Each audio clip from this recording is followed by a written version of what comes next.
মনস্কামনা পূরণ হয় যাতে সেইভাবে।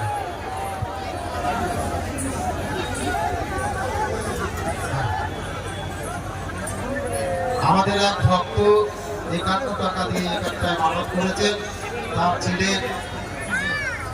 ছেলে যদি একটু ব্রেইনে প্রবলেম হয়েছে, যদি ঠিক হয়ে যায় আগামীতে 1001 টাকা ভোলানাথের উদ্দেশ্যে নিয়ে যাবেন।